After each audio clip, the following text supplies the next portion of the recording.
When I think about the trailblazers that came before me, I would like my legacy to be defined as someone who was obviously a great tennis player, but also someone who put just as much effort and work into her on court things as I want to do off court. I feel like being outspoken and caring about topics and being vocal about certain topics is kind of what raised me and who I am. My grandmother was in a way an activist, and I think for me that this inspired me to be a more than an athlete and someone who kind of covered all parts of life because I don't want to be boxed in as an athlete because tennis is what I do, but it's not who I am. And I think that's what my legacy I would like for it to be. Coco Gauff just did something no one in tennis saw coming. She was named one of Time magazine's 100 most influential people of 2025. And the tennis world lost its mind. Fans cheered, headlines exploded, and within hours, one cryptic post from Aryna Sabalenka sent everything spiraling. What started as a simple celebration turned into a heated debate about what really defines greatness. Is influence something you earn with trophies, or something you build with impact? Because Coco's rise isn't just about tennis anymore. It's about power, image, and the changing meaning of influence in sports.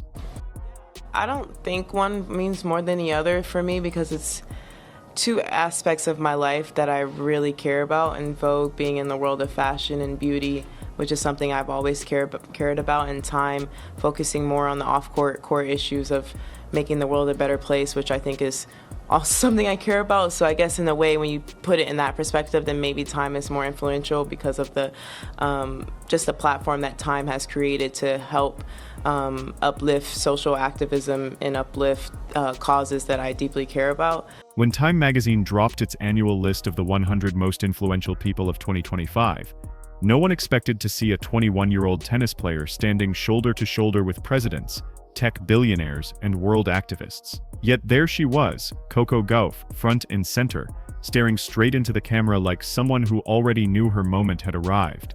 The announcement didn't just make waves, it created a shockwave across the tennis world. For fans, it felt like validation. They've watched Coco grow up on the court, from the teenager who took down Venus Williams to the young woman using her voice for causes that matter. They flooded comment sections with praise, calling her the future of tennis, the new face of American sport, and even the modern Serena. Tennis journalists rushed to write glowing op-eds about how she's redefining what it means to be an athlete in 2025. But not everyone saw it that way. Coco for the cover of Time magazine, why the tennis star is playing for herself now. After bagging up $23 million last year and winning the U.S. Open, I think she's the first American teen to do so since the Venus and Serena days, but y'all can check me on that. I don't got all my tennis facts on deck like I used to. The shoot is one of my favorites of Coco so far because she is really serving, no pun intended, all of the poses, her eye contact with the camera, everything about this shoot is definitely giving Vogue, not necessarily Time magazine. The moment Time posted the cover on Instagram, something shifted. Some players kept their congratulations short, a single emoji, a polite well-deserved. Others stayed silent altogether, their absence almost louder than any applause. In locker rooms and group chats, quiet conversations started brewing. Was influence about what you say, or what you win? It didn't take long for the debate to explode beyond tennis. Sports networks picked up the story, talk shows ran segments on it, and hashtags like #TeamCoco and #InfluenceDebate started trending worldwide. The best part about being Coco Gauff is just the ability to do both on-court and off-court life. On-court being pretty energetic, intense, and then off-court, not mellow, but like just giggly. I feel like I have two different personalities. I definitely look like I don't smile a lot when I'm on the court, but it's quite the opposite off-court. Everyone seemed to have an opinion. Some argued that Coco's social advocacy and media presence make her the perfect modern athlete. Others insisted that Time had crossed the line, that awards like this should be reserved for those with unmatched achievements, not trending personalities. Then, in the middle of all that noise, one player made a move that changed the conversation completely. A single post, one cryptic caption, and suddenly the celebration turned into a controversy. As the congratulations poured in, one post stopped everyone mid-scroll. Aryna Sabalenka, the powerhouse of women's tennis, known for her explosive strength and unshakable focus, took to social media with a message that felt almost too perfectly timed. No direct names, no hashtags, just a single line that read, "Interesting how influence gets measured these days," followed by a thinking face emoji. It was subtle, but the intent was impossible to miss. The post went live less than an hour after Time magazine unveiled Coco Gauff's cover. Fans didn't need her to tag anyone. They already knew who it was about. Being on the Women of the Year list is something I never expected. And I guess neither was Vogue, so I don't know. But with the fame question and all of that, I don't, because like, if you ask me, I'm famous, I'm gonna say no, and I don't think that will ever change. Minutes later, Sabalenka doubled down. She shared a series of stats: her Grand Slam titles, her weeks at world number 1, her match wins, all laid out next to Gauff's numbers. It wasn't petty, it was pointed. The message was clear: if this list was about greatness, then why wasn't she on it? To Sabalenka, influence should be earned through dominance, not through media moments or social causes. She saw herself as the one who had done the work, lifted the trophies, and fought through the toughest matches. The internet immediately split into factions. On one side, Coco's supporters fired back, arguing that influence isn't just about winning, it's about impact, voice, and visibility. They praised her for using her platform to speak about issues like mental health, racial justice, and youth empowerment. To them, Coco's influence was earned through her authenticity and courage. The way I stay mentally focused in matches, I think, is trying to just treat it like practice. Practice, I'm pretty relaxed. Sometimes in the matches, like when they have like certain celebrities come, I'll be looking at the screen, looking at like Kiss Cam or something. It just keeps me relaxed and not so much caught up in the moment. And the biggest thing that helps is breathing as well. Just taking deep breaths when I feel like the tension is getting tight. On the other side, Sabalenka's fans rallied behind her message, saying that sports should still be about performance. "If you're not winning, you're not influencing," one fan wrote. "Coco's great, but Aryna's the real champion." Tennis media pounced. Headlines filled social feeds. Sabalenka throws shade at Coco Gauff. Did Aryna just undermine Time's choice? And influence versus performance? Who really deserves it? What had started as a moment of celebration for Coco suddenly turned into a public debate about merit, recognition, and the politics of fame. But underneath Sabalenka's cryptic words was something deeper.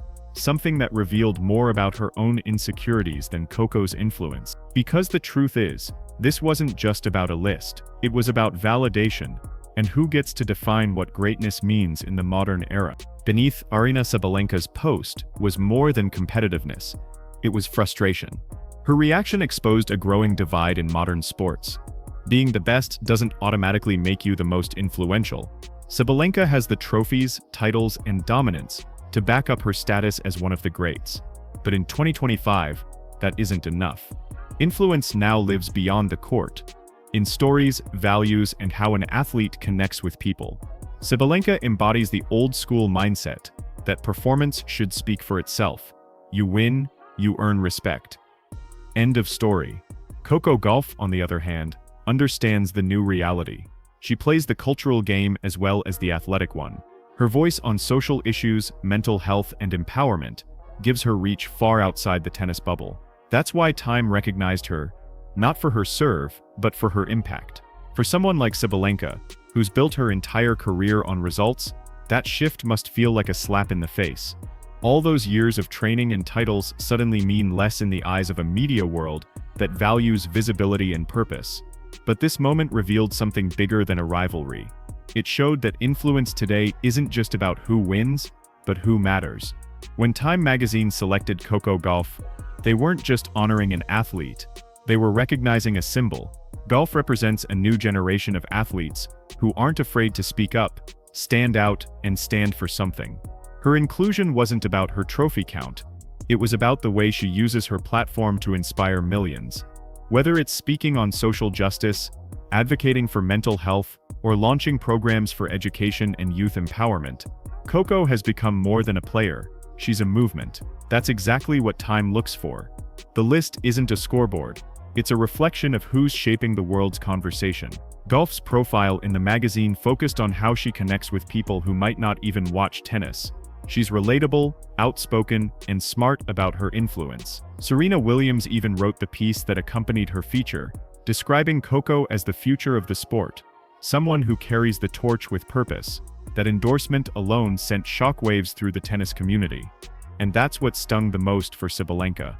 It wasn't just that Coco was chosen, it was who was praising her. Serena, the greatest of all time, was effectively passing the crown to Sabalenka, who's fought tooth and nail to climb to number one.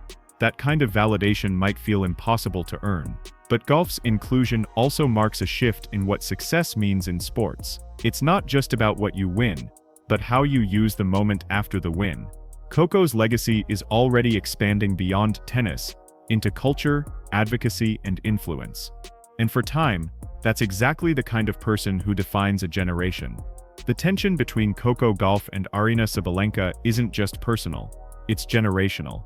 It's the clash between two worlds, the old-school model of athletes who let their performance do the talking, and the new era of stars who understand that their voice is part of their game. Gauff thrives in the spotlight, not just for her matches, but for what she represents. She's comfortable mixing sport, style, and social advocacy. Every interview, every post, every cause she supports builds her brand into something bigger than tennis. Sabalenka, on the other hand, has never played that game. She's fierce, disciplined, and laser-focused on results. Her world revolves around training, tournaments, and titles. To her, winning is the message. But in a digital age where attention equals power, that mindset doesn't hold the same weight it once did. Coco speaks directly to fans through social media, engages in real-world conversations, and uses her visibility to push boundaries. And that's what makes brands, magazines, and audiences gravitate toward her. The contrast couldn't be clearer. Coco plays both games, the sport and the culture. Sabalenka plays one, and that difference has real consequences. Sponsors, media outlets, and even public opinion now favor athletes who resonate beyond their sport. That's not unfair, it's evolution. When Time crowned Coco as one of the world's most influential people, they weren't choosing between athletes, they were choosing between eras. Golf symbolizes where sports are going. Sabalenka, despite all her success, represents what it used to be. And in today's media-driven world, being great isn't enough. You have to be seen. Once the debate took off, the numbers spoke louder than any argument. Polls across social media showed overwhelming support for Time's choice. Nearly 80% of fans agreed that Coco Gauff deserved her spot for the impact she's made off the court. People called her the face of modern tennis, and a voice for her generation, while Sabalenka's post drew mixed reactions, with many saying she'd missed the bigger picture. Sports analysts pointed out that Time's list isn't about athletic dominance, it's about shaping culture. Even lifestyle outlets praised Gauff's photo shoot and poise, calling her influence effortless. Meanwhile, the WTA and major tennis figures stayed silent, clearly unsure how to handle a situation where influence outweighed achievement. The numbers didn't lie. Gauff's following skyrocketed, her foundation gained donors, and her endorsement value climbed overnight. She wasn't just winning tournaments, she was winning hearts and headlines. In the battle of perception, the score was clear. Coco was miles ahead. This moment between Coco Gauff and Aryna Sabalenka wasn't just a clash of egos, it was a reflection of how the meaning of influence has completely changed. There was a time when athletic dominance was everything. Winning was the only currency that mattered. But in today's world, power extends beyond the scoreboard. It's about who can move culture, start conversations, and inspire people far outside their sport. That's what makes Coco different. She's not just competing for trophies, she's shaping the narrative of what it means to be a modern athlete. When she speaks about mental health, education, or social justice, people listen. She's not polarizing. She's purposeful. That's why brands want her, media celebrates her, and fans connect with her. She's not just a tennis star, she's a voice. And it's not unprecedented. Athletes like Michael Jordan, LeBron James, and Serena Williams all transcended their sports by turning influence into legacy. They proved that greatness isn't just what you win, it's what you build. Gauff understands that lesson early, and that's what sets her apart from many of her peers. So when Time added her to that list, they weren't rewarding her ranking, they were acknowledging her reach. Because in 2025, the game isn't just about who hits harder, it's about who resonates deeper. Beyond the headlines and debates, Coco Gauff's rise carries a deeper cultural weight. She's not just representing herself, she's representing change. As a young black woman in a sport still dominated by tradition, her voice matters in ways that reach far beyond tennis. She's vocal about issues most athletes avoid, and she backs her words with action. Her foundation, Serve for Change, funds digital learning centers and community programs for underserved youth. She's turning influence into impact, something that even her critics can't dismiss. Meanwhile, Sabalenka's focus has remained squarely on tennis. She trains, competes, and wins, but she rarely speaks on broader issues. That's not wrong, but it limits her reach. Gauff's willingness to engage, to show vulnerability and leadership, makes her more relatable to fans. When she talks about pressure, anxiety, or purpose, people see themselves in her. That's the kind of authenticity that no ranking system can measure. It's also what makes her presence so powerful. Coco isn't trying to be a role model. She's becoming one naturally. And in an era where athletes are expected to be more than performers, that's a form of success Sabalenka hasn't yet embraced. So while the controversy over Time's list may fade, the impact Gauff is creating won't. She's redefining what it means to win, not just in sport but in society. And for millions watching, that's a victory far greater than any title. When the dust finally settles, this isn't really about magazine covers or social media posts. It's about legacy. Coco Gauff and Aryna Sabalenka are both champions, but they're playing two very different games. Gauff is building a brand with purpose, using every win, interview, and headline to craft something that will outlast her tennis career. Sabalenka is chasing greatness through sheer dominance, determined to be remembered for her titles and power on the court. Both are successful, but only one is shaping how athletes will be remembered in the future. Coco's legacy is already expanding beyond tennis. She's influencing culture, inspiring youth, and defining what it means to be a socially aware athlete in the 21st century. Sabalenka's, while impressive, remains confined to the boundaries of sport. That's not failure. It's just a different kind of story. But in a world where visibility and values carry as much weight as performance, Gauff's approach feels timeless. What makes this rivalry fascinating is that it's not really about who's better, it's about what kind of greatness the world celebrates. Sabalenka represents power, Gauff represents progress, and when history looks back, it's often progress that leaves the deeper mark. Because trophies fade, but influence, that lasts forever. In the end, the tension between Coco Gauff and Aryna Sabalenka became something bigger than either of them. It wasn't just a disagreement, it was a mirror reflecting how sports, fame, and influence have evolved.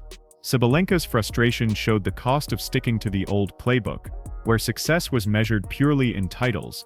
Gauff, meanwhile, is rewriting the rules, proving that impact, authenticity, and purpose can be just as powerful as performance.